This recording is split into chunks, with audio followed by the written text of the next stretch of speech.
messieurs, bienvenue. Version, nous commençons donc la semaine. L'actualité était toute brûlante. Toute brûlante parce qu'il y a eu plusieurs choses qui se sont passées.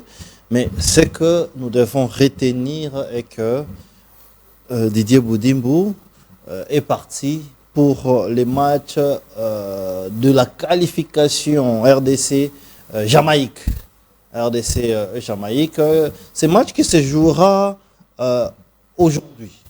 Hein, je pense aujourd'hui, si je ne me trompe pas, la nuit. Donc, mais nous avons remarqué l'absence, par exemple, de plusieurs supporters. Didier Boudimbo a pris ses camarades et ses collègues, ses copains.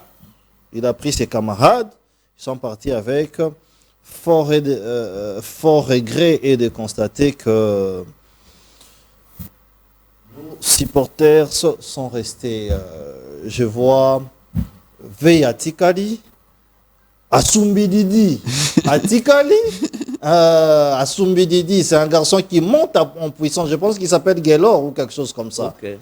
Vous connaissez Assumbi Didi, il est resté, Veya est resté, Lumumba Veya, voilà, Lumumba Veya est resté, mais nous souhaitons vraiment des bonnes choses et vraiment des bonnes choses à cette équipe, les Léopards. Jouez comme si c'était votre dernier match. Jouez parce que toute l'Afrique est derrière vous. Je parle bien de toute l'Afrique. Nous allons donc parler de beaucoup de sujets aujourd'hui. Nous allons parler de ces sujets. Nous allons parler de la ville de Kinshasa. Nous allons parler de la conférence des gouverneurs. Qu'est-ce qu'il faut retenir? Nous allons parler du changement aux révisions constitutionnelles, l'opportunité, mais nous allons également parler de tout ce qui se passe comme fait de société, ces médecins qui sont en train d'être jugés, tout simplement parce qu'il a agi violemment. J'ai suivi, les procès continuent, hein. Alors nous allons en parler. J'ai donc le réel plaisir de recevoir Sylvain Lumwanga, qui est proche de Vital Kamerhe. Je ne sais pas s'il est aussi de l'UNC. Il est communicateur, il parle bien. Sylvain Lumwanga, bienvenue. Merci beaucoup, mon frère Didier. Pour vous compléter, je suis de l'UNC, l'UNC de Vital Kamerhe. Ok. Donc, l'UNC, c'est pourquoi vous êtes en rouge. Oui, je suis en rouge-blanc, la couleur magique de mon parti. Pourquoi le rouge-blanc? Bon, le rouge symbolise le sang de nos martyrs. Okay. Les Congolais qui ont perdu la vie. À l'époque, quand on créait l'UNC dans l'opposition, il y a eu des Congolais qui ont été tués dans des marches. Il y a des Congolais qui ont vécu plus pire dans ces pays. Oui. Des crimes de toutes sortes, même les violences que nous vivons aujourd'hui à l'est de la République démocratique du Congo. Alors pourquoi nous avons opté pour le rouge qui symbolise le sang de nos martyrs. Oui. Ce sont nos héros, nos héros. Oui. Voilà. Parce que les héros, ce ne sont pas seulement Lumumba et les autres, mais aussi ceux qui perdent la vie pour dénoncer. Ouais, même Lumumba n'était pas seul. Ouais, il était avec Polo, il était avec ça. Les gens oublient très souvent. Justement. C'est ça la réalité. Voilà. Donc, c'est un peu ça. Avant qu'on aborde nos sujets, permettez que j'aborde d'abord le premier point que vous avez évoqué, des Léopards qui vont jouer, c'est demain, les 31. Voilà. Les 31 avec Jamaïque au Mexique. Oui. J'ai un profond regret, un très très profond regret. C'est quoi les regrets? À l'égard du ministre de Sport, Didier Boudimbo. Oui, Didier Boudimbo. Oui. Les Congolais sont très déçus. Aujourd'hui, Lumumba Veya, Michel Kouka dit Lumumba Veya est devenu l'ambassadeur de la République démocratique du Congo. Oui. Je peux aller plus loin pour dire que cet homme, la République devrait lui décerner le passeport diplomatique. Ah bon? On a vu Jean-Claude Van Damme prendre le passeport diplomatique congolais dont il n'a jamais fait la promotion de la République démocratique du Congo au grand jour. Mais il détient un passeport diplomatique. Ok. Pourtant, Lumumba, qui lors de la CAN, la 35e ou 37e édition de la CAN au Maroc, a fait parler de la République démocratique du Congo. Ok. En se tenant debout, soit 90 minutes, soit 120 minutes. prenant la posture ou la position de Lumumba. Oui. Mais j'ai un profond regret d'apprendre que Lumumba est rentré à Kinshasa. Après tant de jours au Kenya pour les démarches pour aller au Mexique, il est rentré avant-hier et hier, il est reparti encore en Éthiopie pour essayer d'autres démarches, ça n'a pas marché. Je me demande, depuis le 15 novembre, le ministre des Sports, Didier Boudimbo, savait déjà que dans 3 mois, 4 mois, nous allons nous rendre au Mexique. Voilà. Pourquoi il n'a pas pris de son temps pour préparer déjà les démarches pour l'obtention des visas depuis le 15 novembre? Vous pensez que c'est la préparation? Oui, c'est de la préparation. Quand on dit gouverner, c'est prévoir. Voilà. Quelqu'un qui sait mieux faire son boulot, il prévoit tout bien avant. Didier Boudimbo a attendu jusqu'à 1 semaine de la rencontre pour prendre nos animateurs, les amener au Kenya pour entamer des démarches. Et ça n'a pas marché sous prétexte qu'ils n'ont pas de compte bancaire ayant des sommes allant jusqu'à 15 000 $. Mais pourtant, ils vont pour le compte du gouvernement congolais. Toutes ces démarches prend en charge. Justement, si ces contraintes étaient rencontrées bien avant, l'État congolais se serait mieux organisé. Ce n'est pas un problème de moyens d'entamer les démarches bien avant. C'est une mauvaise organisation. C'est une incompétence criante et notoire du ministre des Sports. Dans un pays sérieux, il devrait remettre sa démission. Les Congolais ne vivront pas les spectacles de Lumumba. Jusqu'à remettre la démission. Oui, il doit remettre sa démission. Didier Boudimbo doit remettre sa démission. Ça, c'est une incompétence, mon frère. Comment vous pouvez justifier ça? Comment vous pouvez justifier ça? Et les léopards seront poussés par ses proches. Ses proches, au moins, ont eu des visas. Ses collaborateurs, ses amis, voire même les membres de sa famille, peut-être. Mais aussi les députés nationaux et certains mandataires. C'est ces gens-là qui iront chanter au stade. J'ai vu quelques députés nationaux. Ces gens-là vont aller chanter au stade, mais Assumbididi devrait danser là au stade. Lumumba juste se tenir 90 minutes. Et l'autre qui s'appelle Béton, le gros là, il pouvait chuter là au stade. Même Béton n'est pas parti. Et tous ne sont pas partis. Nos animateurs, même le président du groupe d'animation de Léopard qui chante souvent là, et tous sont restés. C'est dommage. Très dommage. Une très mauvaise organisation de la part du ministre. Assumbididi. Oui, justement. Assumbididi devrait être là. Une très mauvaise organisation de la part du ministre. C'est dommage, mais nous souhaitons de bonnes chances et de bonnes choses à cette équipe qui puisse vraiment, valablement nous donner la chance de participer à cette Coupe du Monde. Il s'est passé quelque chose la semaine passée où on a vu une femme être violentée, on n'a pas accepté les images. Les docteurs les médecins ont tout de suite été interpellés. Plusieurs jugements sur les docteurs, radiation de l'ordre des médecins.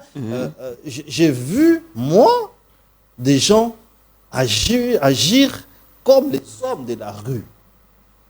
Quand j'ai vu les ministres directement demander qu'on radie un médecin parce qu'il y a clameur publique, je me suis dit, il y a des dirigeants qui sont les hommes de la rue. Parce que vous ne pouvez pas sanctionner quelqu'un sans pour autant savoir écouter. Heureusement que la justice a pris la balle au bon pour essayer comment ouvrir un procès. C'est suite à ces procès que vous pouvez sanctionner quelqu'un. Justement. Quelle est l'analyse déjà de tous ces dossiers que vous pouvez appréhender? Déjà que vous parlez d'une femme, avant que je parle de celle-là, j'aimerais parler aussi d'une autre femme. Je ne sais pas si la technique peut nous aider avec la photo. Il y a une dame. Elle est là. Voilà. Vous voyez cette dame? Qu'est-ce qu'elle a fait, la dame? Elle s'appelle Berthe Lumbala.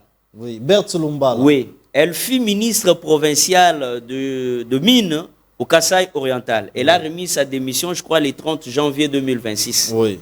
Cette dame a des parts dans le mine du Katanga. Oui. Qu'est-ce qu'elle a fait? On l'a fait venir dans une carrière minière qui appartenait à monsieur le président Emmanuel Mutonkole. Alors, elle a commencé à travailler, faire exploiter avec ses réserves dans cette carrière. Mais avec le temps, Elle a usé de son influence Oui. en tant que cousine du président de la République, selon ce qu'on dit. Que les cousines du président de la République. Je n'affirme pas. Berthe Lumbala. Oui, Berthe Lumbala. Berthe Elle s'est Lumbala, dit qu'elle oui. est cousine du président de la République. C'est elle qui dit ou elle est cousine du président de la République. Bon, elle le dit, mais aussi les gens le disent. Moi, je connais la dame. Hein. Ouais. Elle se réclame être. Elle est cousine du président de la République. Voilà. Je connais le visage. Le visage, ça me dit quelque chose. C'est comme si on s'est connus dans les cadres du média.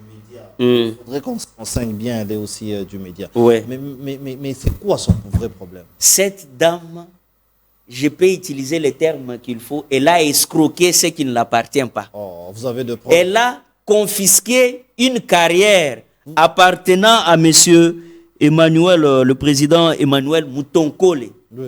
Emmanuel Mutonkole, j'ai un arrêté ministériel ici, Oui. lui délivré en 2017 par le ministre de Mines de l'époque, Martin Kabouelelou. Oui. Lui délivrons l'arrêté comme propriétaire. Hein? Donc, il peut commencer à... Donc, il a acquis avec sa coopérative minière cette carrière. C'est une carrière qui a 145 carrés miniers, avec plus de 45 000 crésers dans les territoires de Kambove, secteur de Lufira. Donc, cette carrière, on appelle ça carrière des Sassé. Ok. Alors, la dame use de son pouvoir, de son influence. Oui. Cette dame-là, elle corrompt le DG de SAEMAP, Jean-Paul Kapungo. Elle corrompt le PGR de Lubumbashi. Elle a corrompu Jean-Paul Kapungo. Je vous dis, dans son bureau, elle a corrompu pour que on confisque, qu'on déguerpisse celui qui était président de la carrière, Emmanuel Mutonkole, pour que la dame devienne propriétaire. Tous les pourcentages dus à M. Emmanuel ont été confisqués. C'est grave. L'école qui était construite par M. Emmanuel pour les enfants du village, vous voyez, quand il y a une carrière dans un village, le président de la République lui-même a toujours dit les mines du Katanga doivent profiter aux Katangais. Ils avaient construit une école. Elle arrive, elle détruit toute l'école.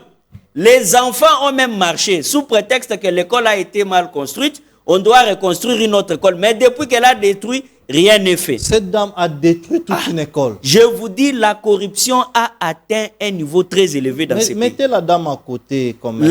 Mettez-la à côté. La corruption a atteint un niveau très élevé, cette dame. Elle est en train de salir le nom du président de la République en posant des actes barbares. Ah bon?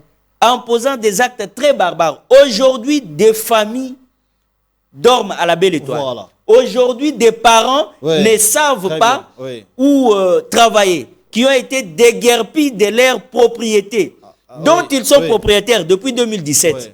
En 2021, quand l'arrêté ministériel sort, il faut attendre la vie technique.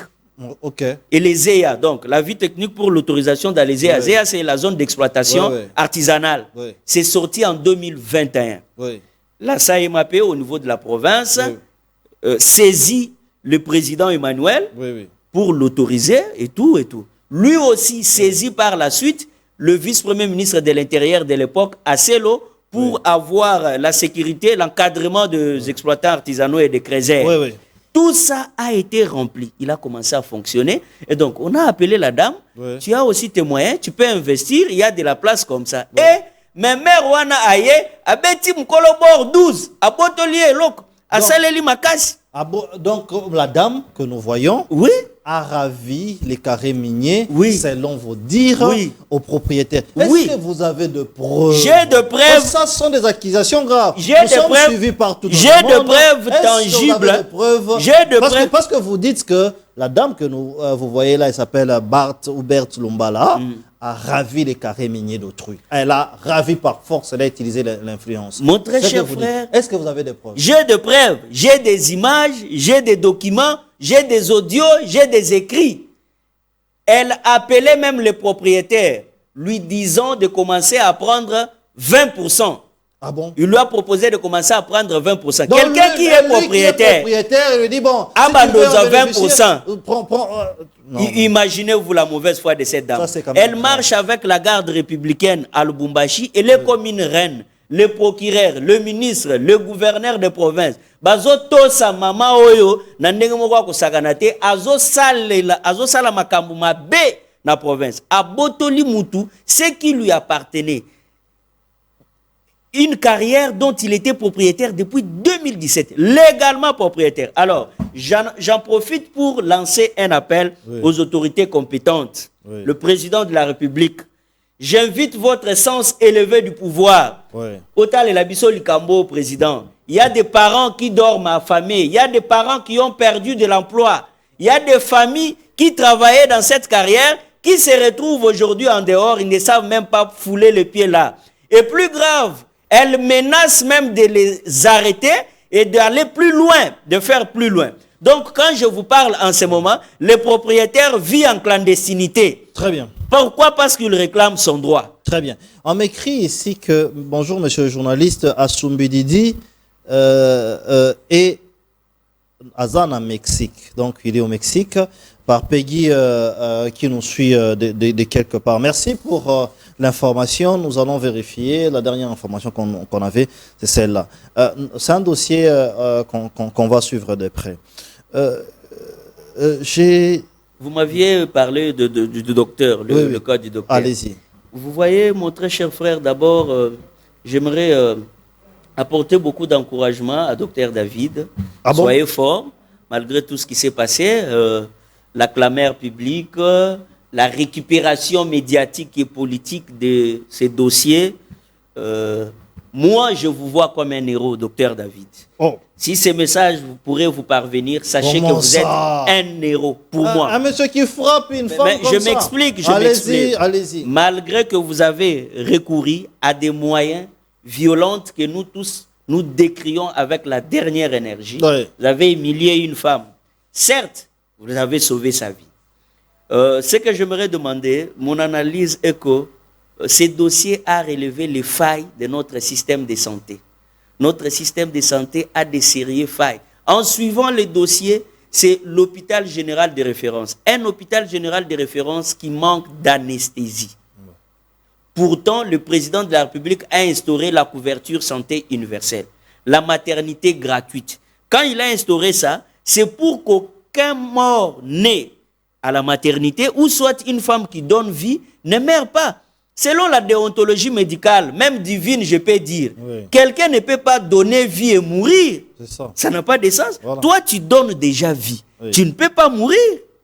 Alors, docteur, face à l'évidence, selon les explications telles que nous les avons entendues, il a fait ce qu'il a jugé bon à faire, après être totalement épuisé, en donnant des explications et que la personne n'arrivait pas à comprendre. Il a procédé par le tabassage, ce qui est mauvais, que nous décrions. Mais nous ne pouvons pas lui jeter au loup. Pourquoi? Parce que il a fait ce qu'on dit, quand l'urgence s'impose, on contourne la procédure. L'état de nécessité en droit dit qu'il y a un moment où une infraction cesse d'être une infraction, mais devient un moyen de sauver une situation ou de trancher un problème. C'est ça. Le coups et blessures, qui est une infraction, a cessé d'être une infraction pour moi. C'est devenu une nécessité. Il a tabassé la femme n'est pas décédée. Il est allé avec les soins de la femme jusqu'à la fin et la femme aujourd'hui est en bon état. Le grand problème est que dans notre pays, nous sommes trop habitués à des récupérations politiques. Manipuler la chose sur les réseaux sociaux. Quand la vidéo est sortie, tout le monde a condamné. Nous tous, nous avons condamné, mais sans savoir le vrai problème.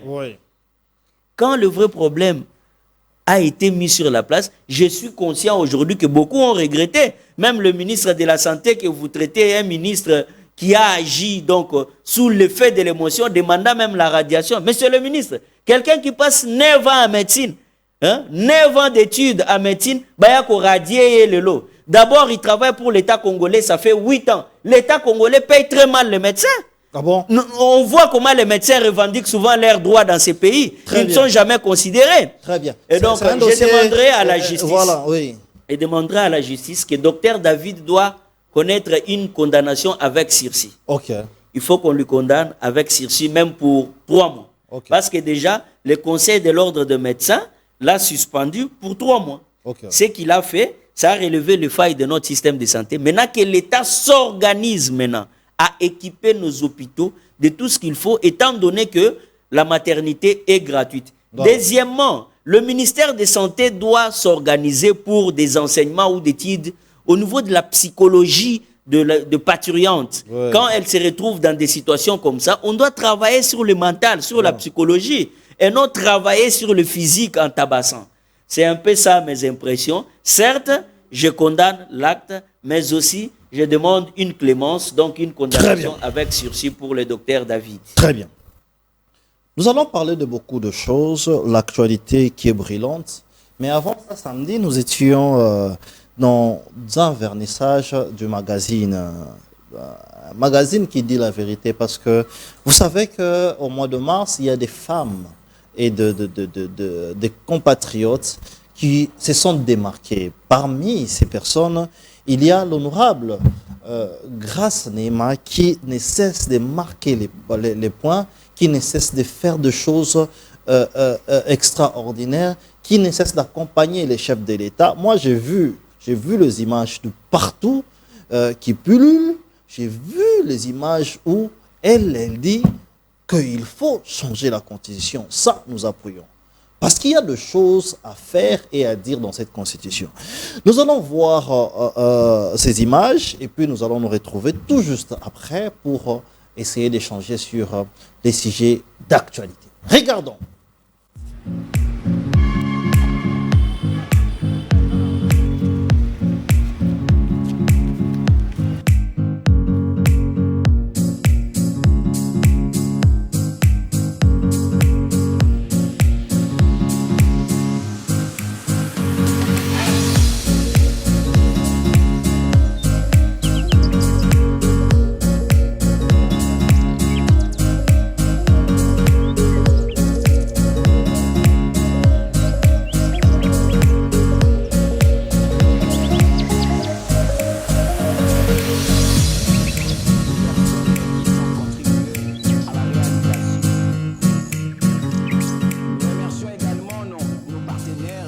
Mettre en lumière la femme dans la perspective du développement de la République démocratique du Congo et de l'Afrique ne relève ni d'un effet de circonstance, ni d'un simple exercice de communication.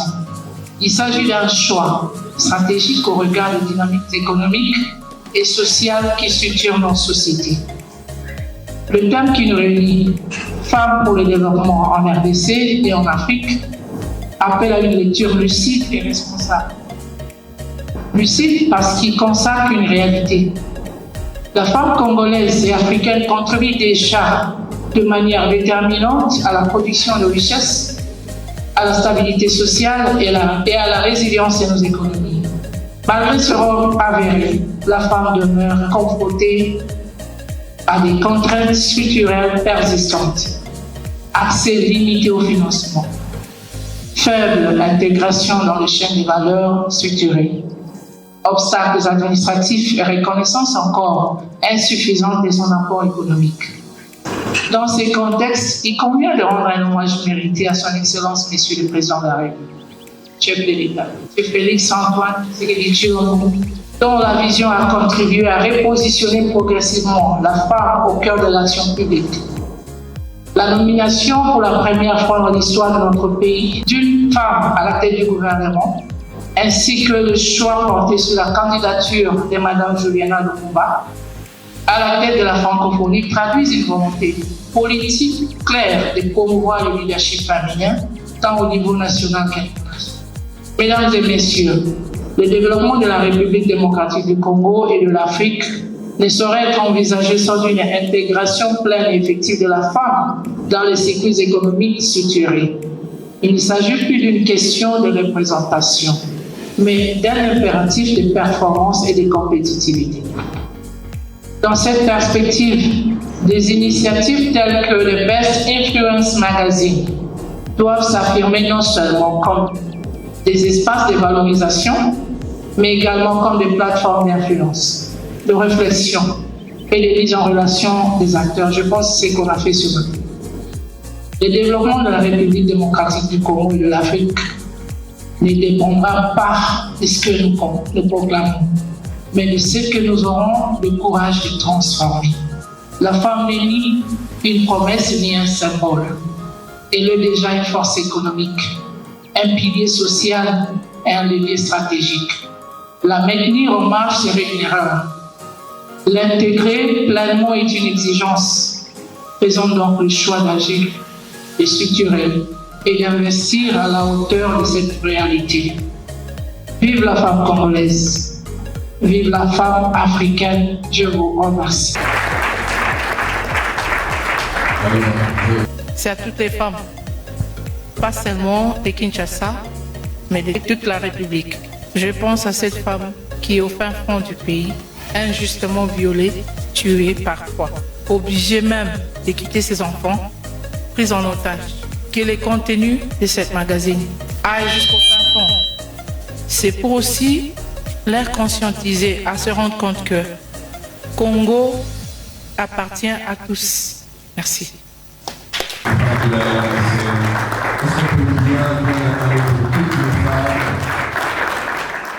Voilà, coup de chapeau et grand, encore nos sincères félicitations à l'honorable Kester Adjoint Grace Nema. Nous voulons de personnes comme ça, des personnes qui sont là au cœur de l'action de la population, des personnes qui sont là en train de travailler pour le développement de leur pays, le développement de la femme, pousser la femme à aller plus loin, pousser la femme à devenir la clé du développement. Parce que lorsqu'on comprendra les rôles de la femme, c'est là que nous allons réellement faire développer notre nation. Sylvain Lumwanga, conférence des gouverneurs. Analyse, perspective. Moi, j'ai vu plusieurs gouverneurs mentir au chef de l'État. Oui, il y a un gouverneur du Baouélé qui a menti au chef de l'État. Si je dis à ces gouverneurs, le jour où je vais mettre les images, il dit au chef de l'État qu'il va faire du Baouélé, Eden, où le chef de l'État viendra. Alors qu'il y a des coins où il n'est jamais parti. Mettez-moi les images. Là où il n'y a même pas de route. Si tu oses avec ta Jeep 4x4, ça tombe. Mettez les images. Hein? Il y a des images que je veux... Donc, le jour où je vais mettre les images, même le chef de l'État va les chasser. Regardez par exemple. Hein? Cette Jeep-là, c'est la Jeep où on était à l'intérieur. Au Baouélé, on était à l'intérieur. Gouverneur Oazolo, chef de l'État qui a reçu là, Baouélé et comme jardin d'Éden. Alors que lui-même ne part pas. À côté, ici, c'est des ravins. Vous osez, voilà les sorts. Voilà les sorts. Si une Jeep 4x4 est fait comme ça, hein, vous voulez que les chefs de l'État viennent pour qu'ils puissent voir ça. Un gouverneur totalement absent, qui ne fait pas, qui ne descend pas sur terrain, un gouverneur qui ne connaît même pas les coins et les recoins de sa province. Et il ment au chef de l'État. Commentaire. Mon frère, d'abord, la conférence des gouverneurs dont le président de la République est lui-même président de la conférence des gouverneurs, c'est un exercice ou un devoir chaque année. Je vois même, il y a parfois des années où la conférence est tenue 2 fois l'an, parfois. Je crois, l'année passée ou l'année antérieure, il y a une année où la conférence a été tenue 2 fois au cours d'une même année. Et j'apprécie la méthode que le président de la République a adoptée de délocaliser parfois des conférences de gouverneurs. Pas toujours habitué à être à Kinshasa, pas toujours habitué à être dans des provinces où les infrastructures sont déjà presque là, mais aussi voir la conférence de la 13e conférence du gouverneur se tenir au Grand Bandundu dans la province de Kwilu. Vraiment, ça a été vraiment louable. Une bonne décision, très louable. Parce que cela a permis la construction rapide de certaines infrastructures, que ce soit des infrastructures routières ou d'autres infrastructures qui n'étaient pas là. Mais j'en profite pour lancer un appel au ministre des Infrastructures.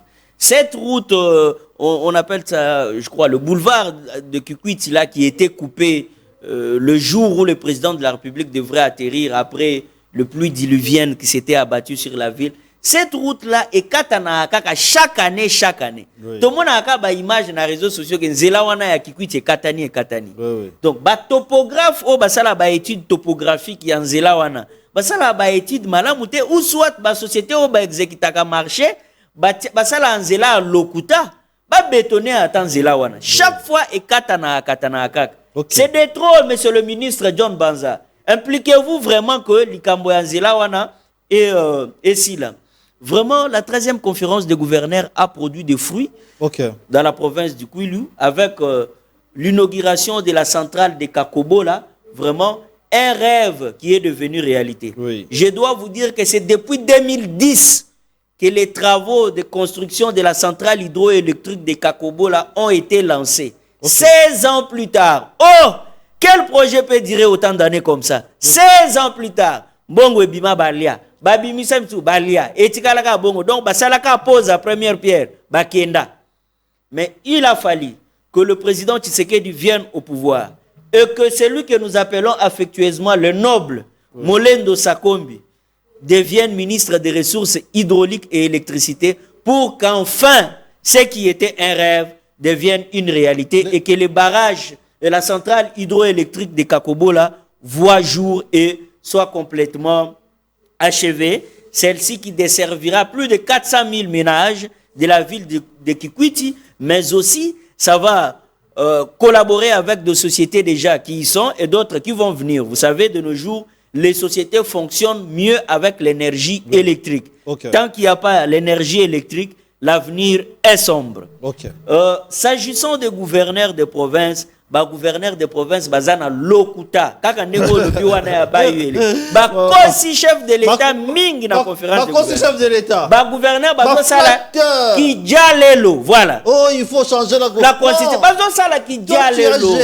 Dis-nous ce que tu as fait. Mais oui, le président vous a demandé boya au sala déclaration nous te soutenons à 120% pour changer la constitution. J'ai vu des gouverneurs dire monsieur le président nous te soutenons sur le changement de la constitution. C'est quoi ça?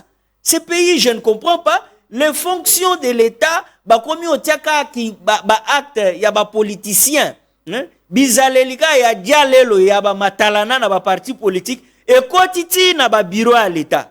Vous imaginez le gouverneur Daniel Bumba qui ment devant Dieu, la nation et le président de la République que le président a transformé Kinshasa. Toutes les routes sont asphaltées à Kinshasa. Ah bon? Le Kouta Makasi, mon frère.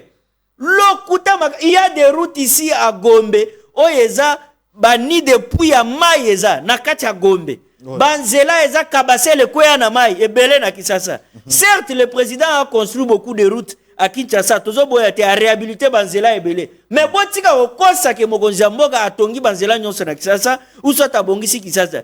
Kinshasa Bosoto Tiwap. Bumba omoni bosoto wana te kako kendo yebisa mokonzi mboka likolo na nga ko la zolala akomisi kisasa wezalaki shosho moga bana na bana ekomi olala.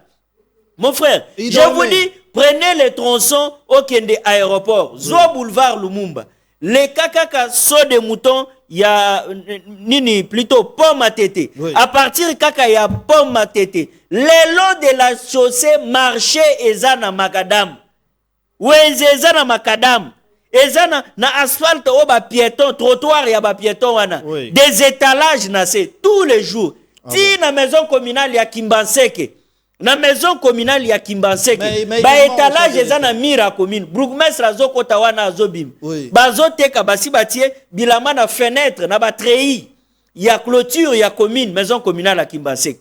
Donc degré ya un civisme ezana Kinshasa degré ya bosoto ezana kisasa oyo ezate que hôtel maliboso a mokonzi mboka o flatté o yebisa que vous avez transformé Kinshasa pendant que toi tu as été incapable à tous les niveaux. Tu as mobilisé beaucoup de recettes wana ekewapi sécurité routière ezate embouteillage kilikili mbula soki ebeti na Kisasa vraiment soki kangeli yo bipai wapi Ogola la takuna. Fotika ate bete ata awa na chaîne. Sembule bandi na mituka biso to rozela na po awa. Imaginez. Oui, surtout na Ngwasuma wana. Ngwasuma. C'est ça na boulevard. Croisement Wileri na kwa Ngwasuma wana. Oui, vous imaginez. Na hôtel de ville ba flaque d'eau ezawana.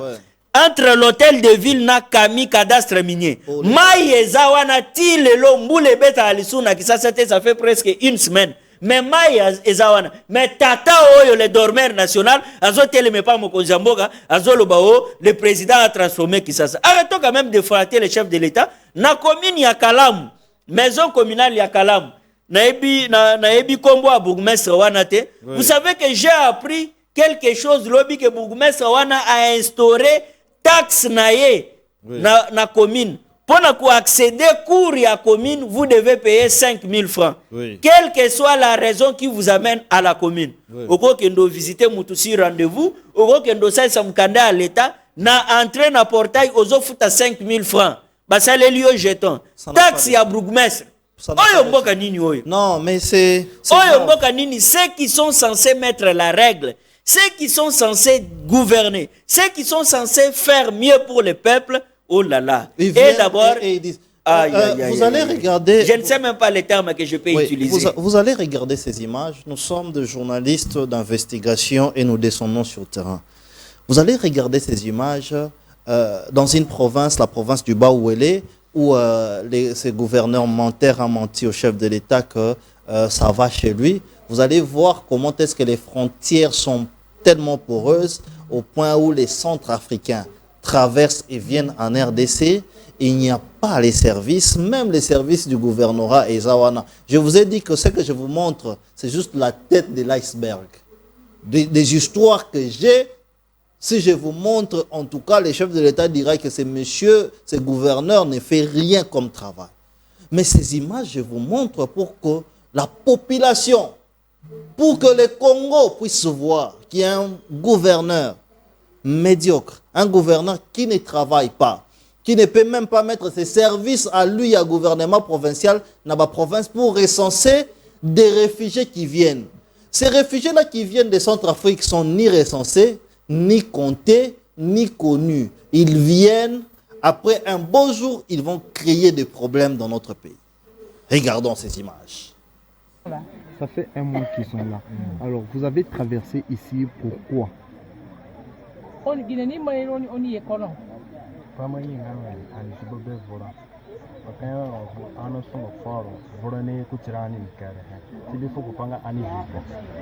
Nous avons pris la guerre, nous sommes tous nationaux, mais en étant là, il y a un groupe qui s'est aussi révolté contre nous. En étant peuple du pays, nous avons commencé à subir des injustices. Là, on nous tue du jour au jour. On nous égorge et c'est ce qui nous a poussé à fuir. Alors, lorsque vous êtes arrivé ici, est-ce qu'on vous a enregistré au niveau de service de la République démocratique du Congo? Oui, on ini keri moloni. D'abord, service nga Congo, on y kono ini keri moloni libo. Ni wani dano adeye ni Congo ima keri moloni.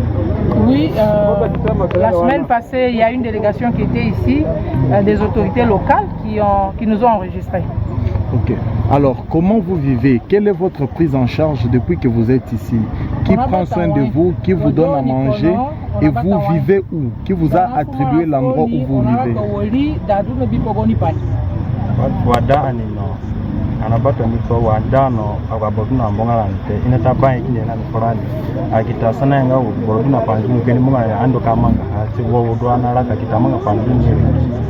Depuis qu'on est là, c'est la population locale qui nous a accueillis, c'est elle qui prend soin de nous.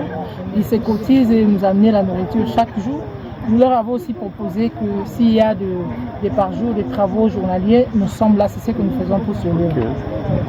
Alors, la dernière question, est-ce que si aujourd'hui on vous trouvait un moyen pour rentrer dans votre pays, vous allez accepter? Est-ce qu'on a d'accord pour ça?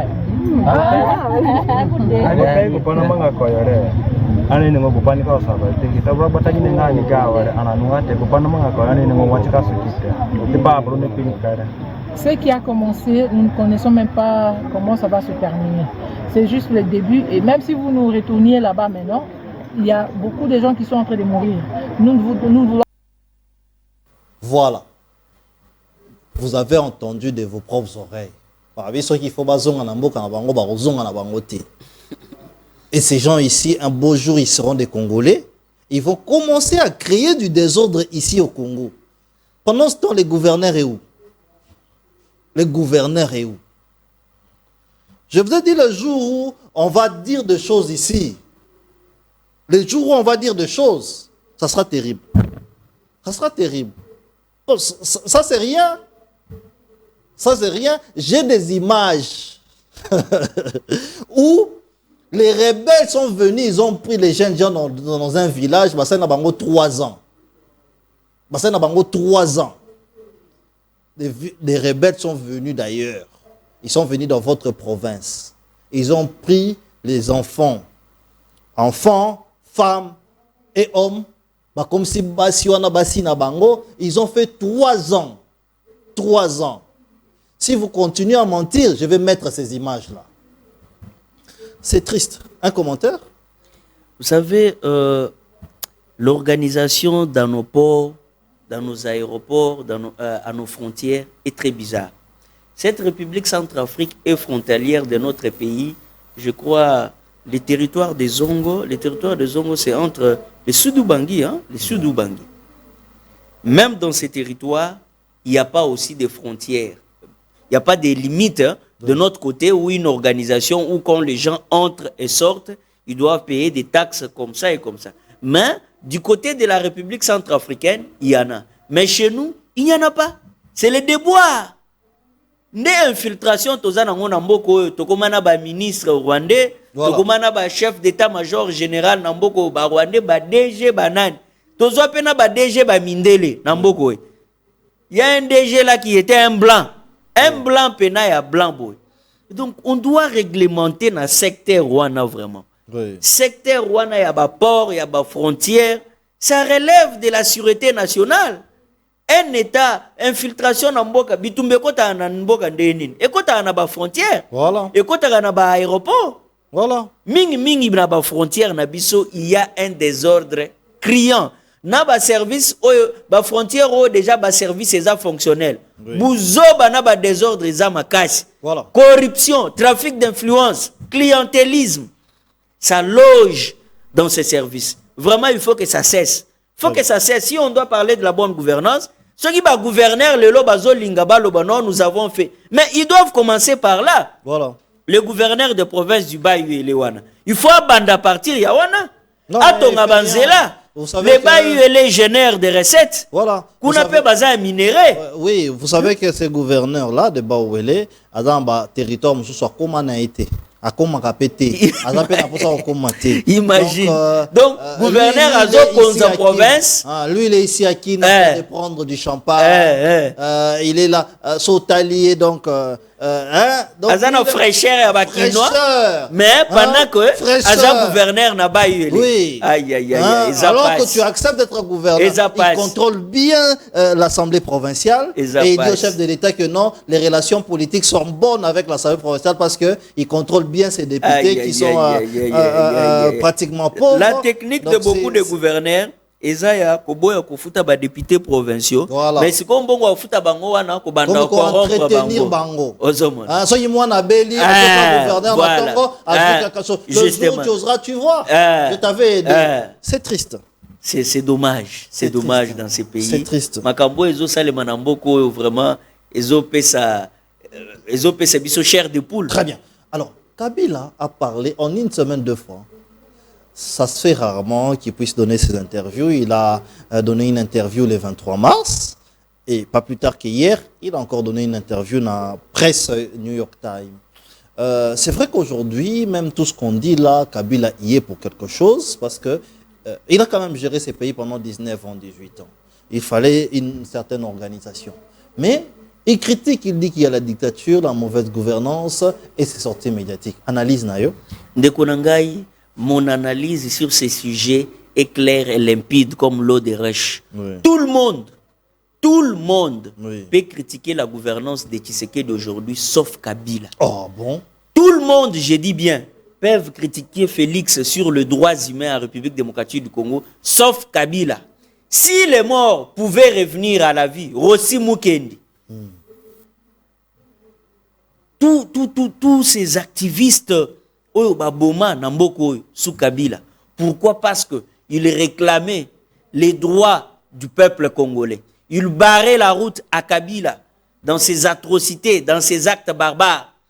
Rossi Mukendi, Floribert Chebeya et bien d'autres personnes. La liste est tellement longue. Kabila ne peut pas nous parler de droits humains aujourd'hui. Kabila qui tuait peut nous parler de droits humains aujourd'hui.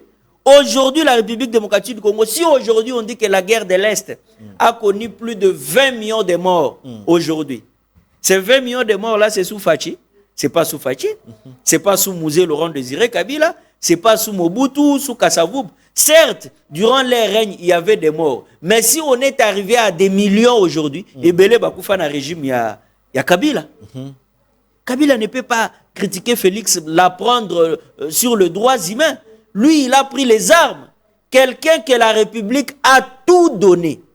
Quelqu'un que les Congolais ont tout donné. Mais qui recourt aux armes pour venir renverser encore le pouvoir. Il sollicite le soutien d'un État voisin, envahisseur. Mais il a dit que lui, il n'est pas avec les M23 ni la rébellion. Mais s'il n'est pas avec le M23, vous savez, nos services de renseignement, avant d'arriver à nos services de renseignement, on dit il n'y a pas de fumée sans feu. Solo, balobandeni na lingala. Solo elumbakate soki balumbisi angote. Na ebite so baloba bongo. Solo elumbi. Tout a été mis en place pour identifier que Kabila est le parrain de la rébellion. Demandez-vous pourquoi tous les proches de Kabila, tous les gens que Kabila a travaillé avec, ont rejoint la rébellion en premier déjà. D'abord, Corneille Nangaa qui recrute à la rébellion, qui est le patron de cette rébellion. Vous savez, vous et moi, qui était Corneille Nangaa dans ces pays, il n'était pas n'importe qui. Mais aujourd'hui, qu'est-ce qu'il est devenu? Si la frustration peut devenir aujourd'hui une cause pour prendre les armes et tuer ses frères, mais nous tous on aurait pris des armes. Mais nous tous on aurait pris des armes. Vous pensez que les seuls frustrés ce n'est que Kabila?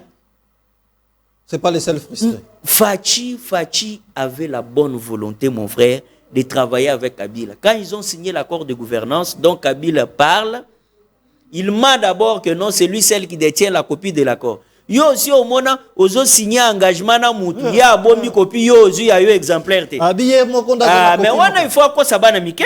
Quelqu'un qui devient président de la République, il signe, bozo signé na toi seul tu gardes la copie. Il ment. Toutes les deux parties, chacune des parties avait sa copie. Mon frère. Toutes les deux parties avaient la copie. Il y a accord, signé accord de gouvernance. Kabila avait la majorité, Tshisekedi avait le pouvoir. Vous êtes sans ignorer qu'avec moi, en 2019, quand Félix a pris le pouvoir dans ces pays, il avait la volonté de travailler avec eux. Combien de fois Tshisekedi a été traité de marionnette dans ces pays? Combien de fois Tshisekedi a été traité de tout? On parlait de Kabila PCA.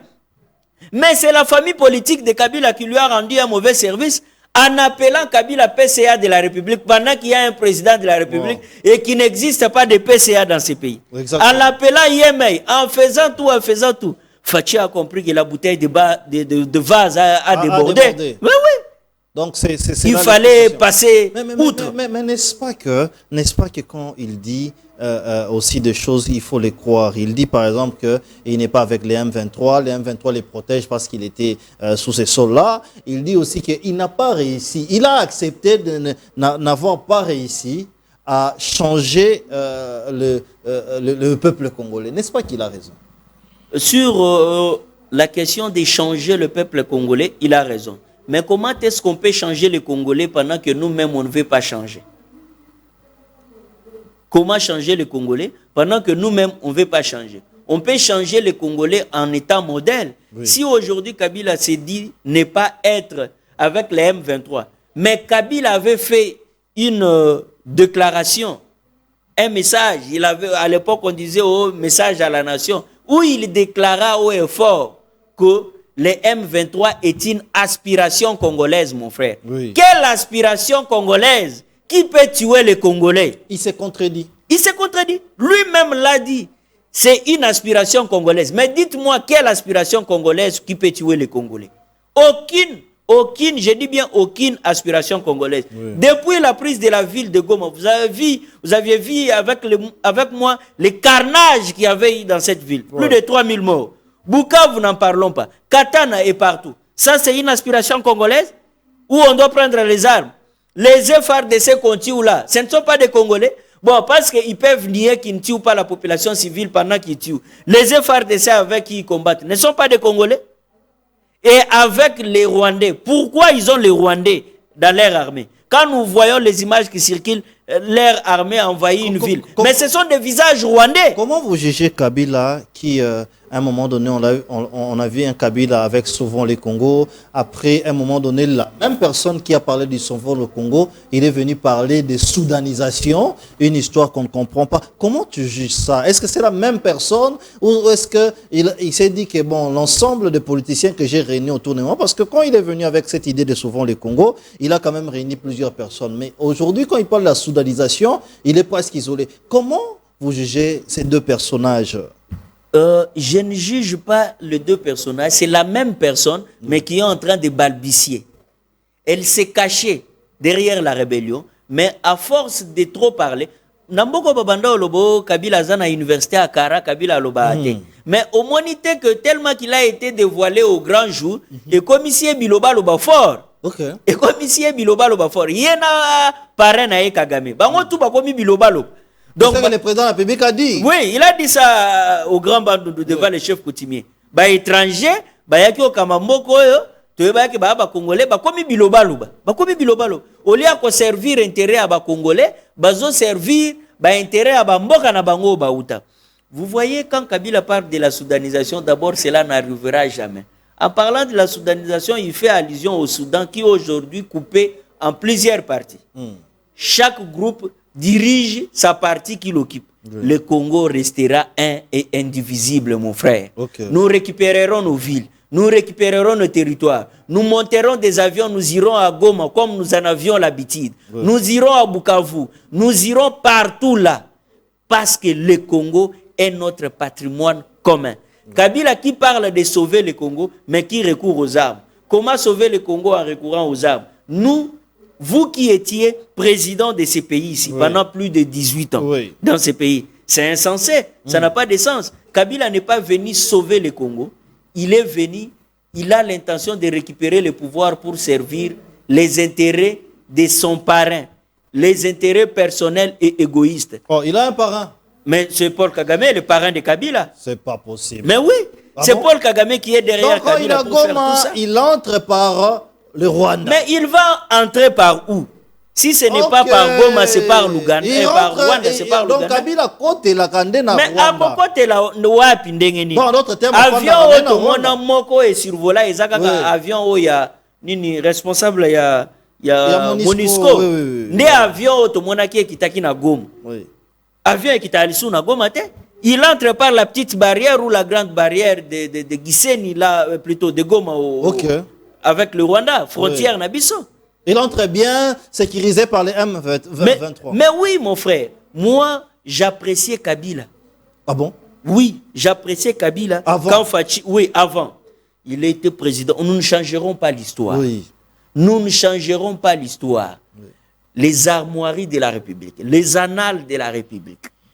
L'histoire restera telle qu'elle est. Kabila a été le 4e président de la République démocratique du Congo. Oui. Mais aujourd'hui, ce que Kabila est devenu nous pousse même à oublier l'histoire. Je vous dis vrai.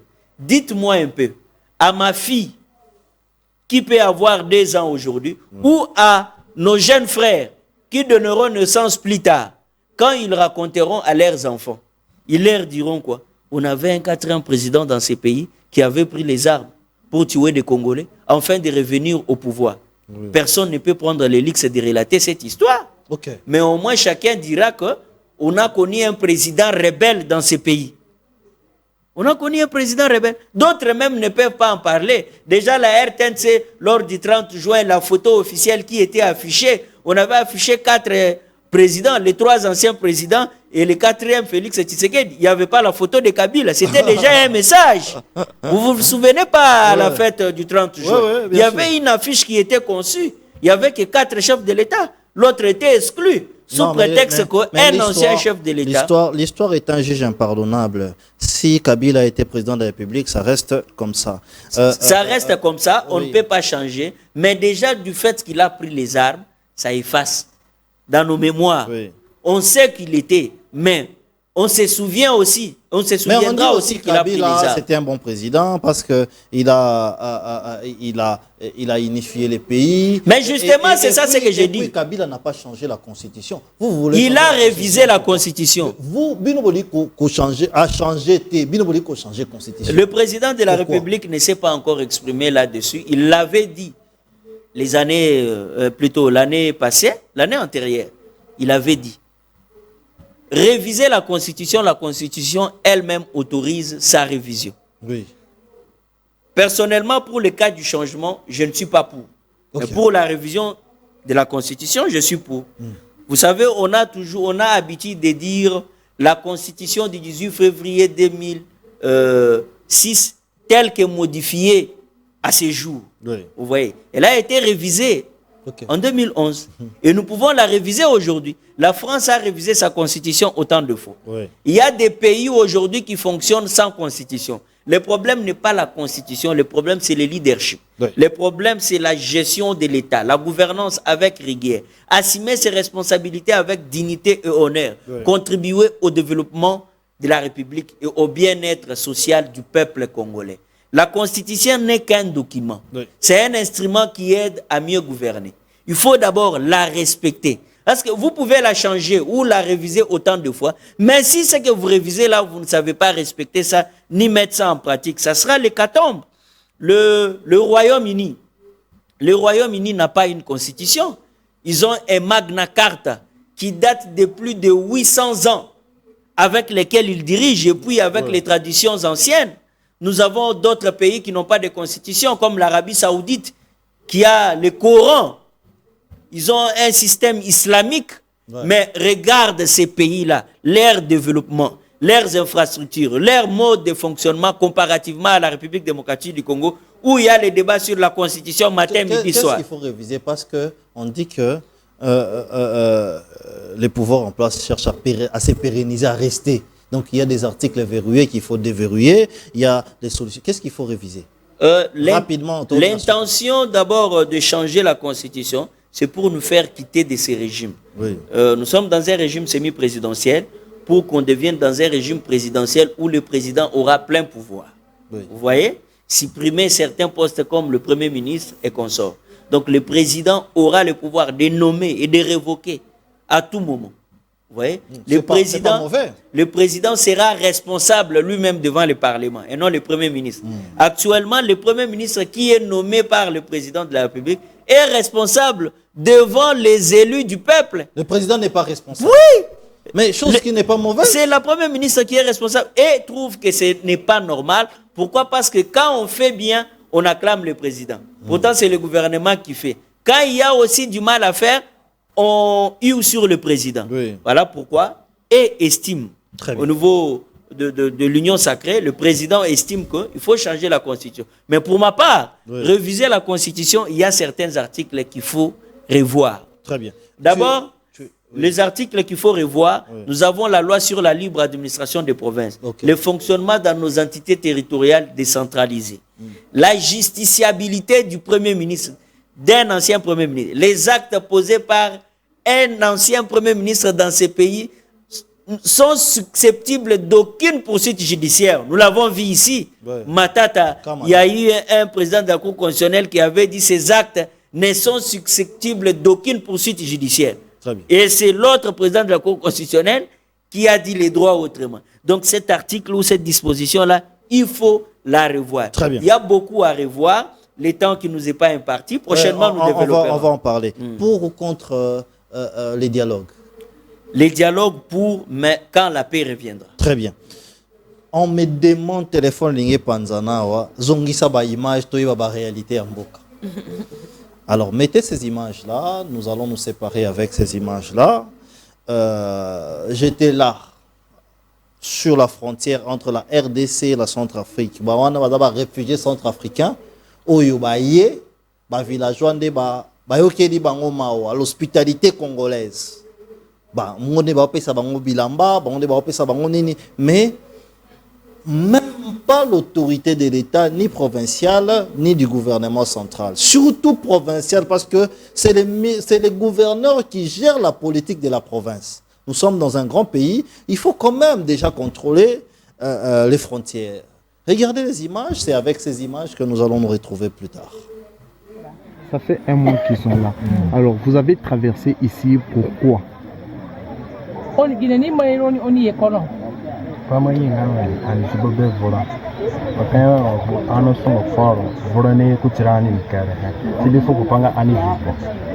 Nous avons fui la guerre, nous sommes tous nationaux, mais en étant là, il y a un groupe qui s'est aussi qui s'est révolté contre nous. En étant peuple du pays, nous avons commencé à subir des injustices. Là, on nous tue du jour au jour. On nous égorge et c'est ce qui nous a poussé à fuir. Alors, lorsque vous êtes arrivé ici, est-ce qu'on vous a enregistré au niveau de service de la République démocratique du Congo? Oui, ini keli moloni. Dawa service ngaga Congo oni die kono. Ini keli moloni libo. Ni wani dano adeye ni groupe ima keli moloni. Oui, la semaine passée, il y a une délégation qui était ici, des autorités locales qui nous ont enregistrés. Ok. Alors, comment vous vivez? Quelle est votre prise en charge depuis que vous êtes ici? Qui prend soin de vous? Qui vous donne à manger? Et vous vivez où? Qui vous a attribué l'endroit où vous vivez?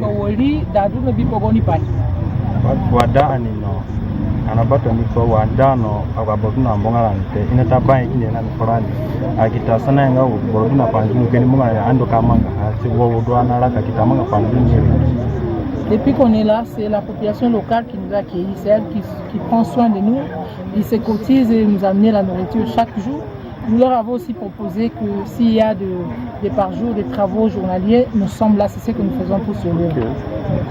Alors, la dernière question, est-ce que si aujourd'hui on vous trouvait un moyen pour rentrer dans votre pays, vous allez accepter? Est-ce qu'on a eu d'accord pour ça?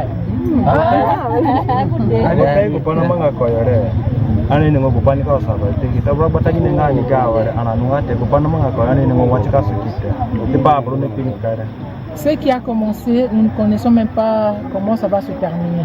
C'est juste le début et même si vous nous retourniez là-bas maintenant, il y a beaucoup de gens qui sont en train de mourir. Nous ne voulons